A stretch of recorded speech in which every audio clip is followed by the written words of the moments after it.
Менде bir эки сунуш. Биринчиден могу азыр каттуу авариялар Ош Бишкек мына Ысык көл нарын жолунда болуп атат.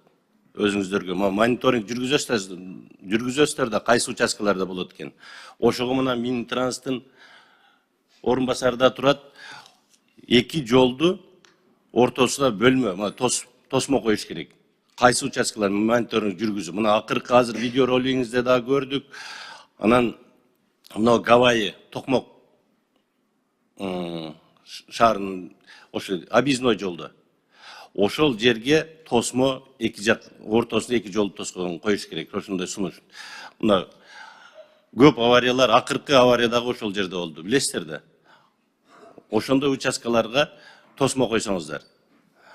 Мына Бишкек көбүнчө ошо Гавайинин аркы берки жагында болуп атат.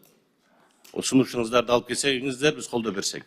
Анан мына шаарда азыр тосмо эмелерди тыгындарды айтып кетти. Мурда мынагу Жаш гвардия Бөкөнбаевадан өткөндөн кийин келип туруп Лев Толстойго чыкканда дополнительный менен өтүп кете берет эле. Азыр ошол жерде дополнительный жок, светор туруп калыптыр дагы, кызыл жанганда келип туруп Жаш гвардияга чейин пробка болуп калат. Ошого кошумча кайрадан коюп койсоңуздар. Көбүнчө итак азыр шаар автотыгын көп болуп атат, ошол жерге светорду караштырсаңыздар. Рахмат. Рахмат, сунушуңузду кабыл алдым.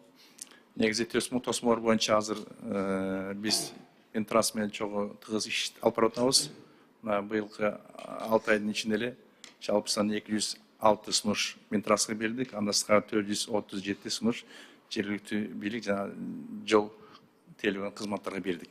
Бул боюнча азыр Минтранстын жаңы жетекчиси менен көрүштүк. Бул боюнча жумушту азыр дагы жандандыруу боюнча маселе каралып атат. Ооба, азыр мынагу кыш келип атат. Азыр мына видео ролигиңизде да көрдүк. Встречный полосага машиналар чыгып кетип атат. Күнөөсүз адамдар канчасы ушул каттуу авариядан кетип калып атат. Ошол жерге тосмону тез аранын ичинде кышта тайгак азыр жолдор башталат. Кышка чейин сунушуңуздарды берип ошолор тосмолорду койсоңуздар. Жарайт. Минтранс. Рахмат.